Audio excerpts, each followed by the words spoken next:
Hi everyone, welcome to Difference Frames the World, an independent channel where you can see the world differently. Today, we discuss one of the heated topics in the West. Why is China flexing its military muscles to the world, not maintaining a low profile anymore? The Chinese Navy is expanding its reach to the Pacific Ocean with 2 aircraft carriers in service, and the third to be deployed shortly. In addition to the 3 carriers, China is building Type 004, its 4th such vessel. Analysts believe China is planning to have 6 carriers by 2035.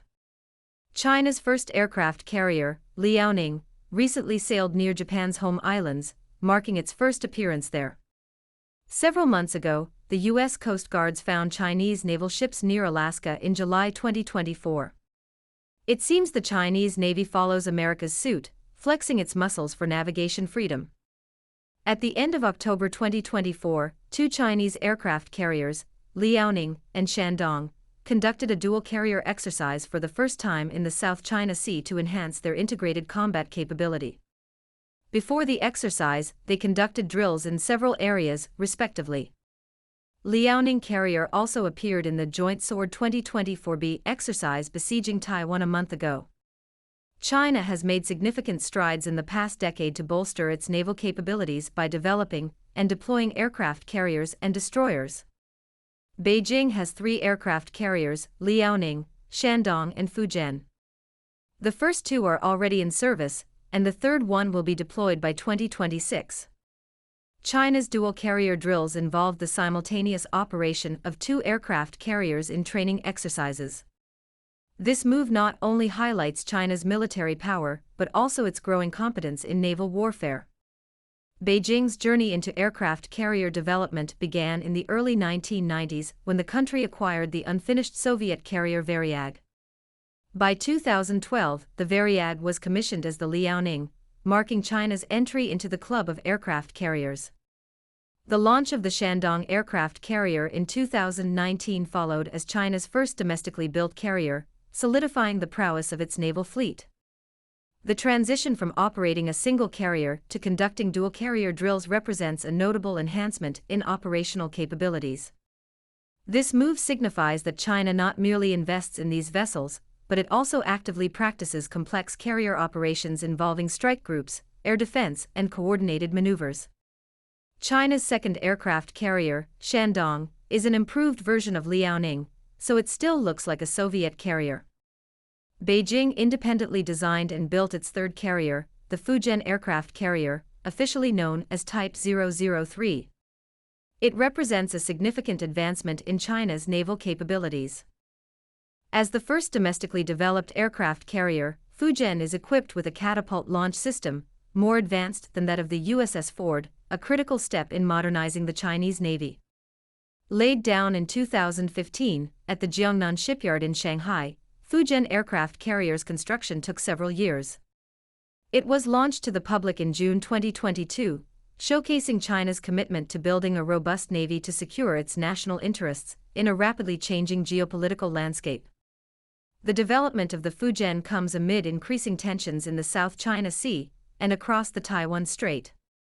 It is noteworthy that Fujian is the name of the Chinese province close to Taiwan, so the carrier also signals China's resolve to reunite with the island in the foreseeable future. When the Qing dynasty recovered Taiwan in the late 17th century, the island, then called Taiwan Prefecture, was under the jurisdiction of Fujian Province. As the largest aircraft carrier in China's fleet, Fujian measures approximately 320 meters in length and 78 meters in width, with a displacement of around 80,000 tons. It is in the same category as some of the world's most formidable aircraft carriers, including the U.S. Navy's Nimitz-class vessels. More importantly, Fujian is not only bigger than Liaoning and Shandong, but it also has an electromagnetic aircraft launch system, like the USS Ford carrier.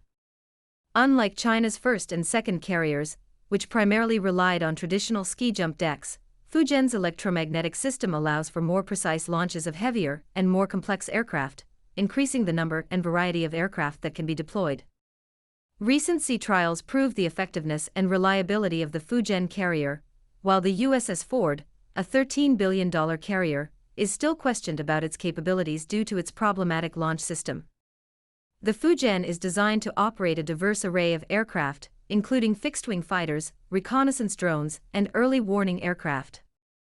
It is also equipped with advanced radar and defense systems, which enhances its operational effectiveness and situational awareness. The ship is believed to feature an advanced integrated combat system, improving coordination among various weaponry, and enhancing its ability to respond to multiple threats simultaneously.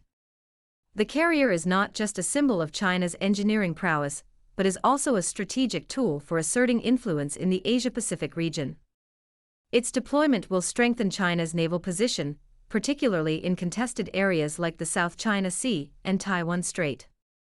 As China expands its naval footprint, the Fujian signifies a shift in global naval dynamics. It allows for greater capability to conduct long-range operations and humanitarian missions. Its increased presence in international waters will reinforce China's role as a significant global maritime power. The Fujian carrier has undergone intensive testing and integration into the Chinese Navy's operational framework. As mentioned earlier, it will likely be deployed by 2026, and 2 more carriers, Type 004 and a dedicated drone carrier, are reportedly under construction, which the country has not formally unveiled to the public. The drone carrier is the world's first such carrier for drones. Several days ago, China unveiled its Rainbow CH-7 stealthy reconnaissance drone, which the US should worry about. China used to keep a low profile and was reluctant to unveil new aircraft and weapons, but recently it changed. At the Zhuhai Airshow 2024, the country's premier defense exhibition, China unveiled its second land-based stealth fighter, the J-35A, and the J-15T fighter designed for catapult aircraft carriers. As the J-35A joins the J-20 in the Chinese armed forces, China becomes the second country worldwide after the United States to operate 2 fifth-generation stealthy fighters. The J-20, more advanced than America's F-22 in some performance metrics, is China's first fifth-generation stealth fighter. China has reportedly produced over 300 such aircraft, and is making more at a faster pace than expected. The US has discontinued the F-22 for various reasons. There are less than 200 F-22 Raptors in service, 186, to be exact, and the number will likely be lower in coming years. There have been 16 crashes of F-22 Raptors reported since it was in service, and the US Air Force has written off 5 of them. We have to say America's F-22 Raptors should be more precious than China's Pandas. Even though the US believes its F-22 is better than China's J-20 in dominating air superiority, the fighter poses little threat to China as its combat radius is shorter than that of the J-20. China is not aggressive, so it does not have to fly its J-20 worldwide to attack others. Instead, it deploys most of its stealth fighters in the West Pacific to protect its people and sovereignty. Neither the J-20 nor the F-22 are fitted with aircraft carriers, so China and the US want to develop the J-35 and the F-35. The debut of the new stealth fighter, J-35A, has been long anticipated, so its public appearance is not a complete surprise. Still, it is the centerpiece at the Zhuhai Airshow 2024. It is worth mentioning that the J-35A stealth fighter will be fitted with China's domestically designed WS-19 engine, making it 10% more powerful than the engines from Russia. J-20 and J-35A are land-based stealth fighters, but a variant designed for the aircraft carriers, J-35, will likely go public soon. With the new fighters, China's Air Force is now at the same level as the US. But in the long run, China will overtake the US, possessing the most formidable air force worldwide. Due to China's export control, the US cannot get enough rare earth minerals, leading to the delay of F-35 fighters, a long-lasting problem for the US and its allies.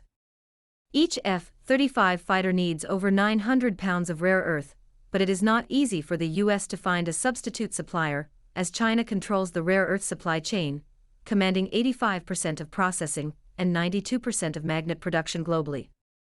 In addition to production delays, the F-35 family has a lot of quality issues.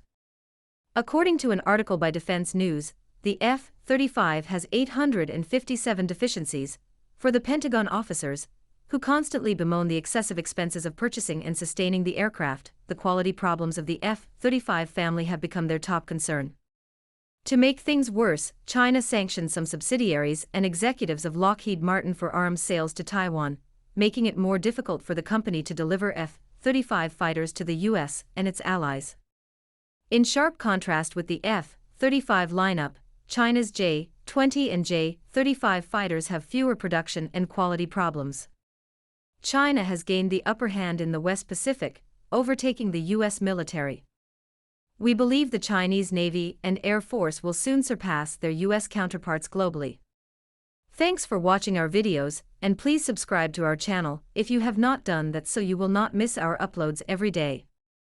Like, forward and share our videos with your friends, helping DFTW become a club with 1 million subscribers shortly. Thanks again.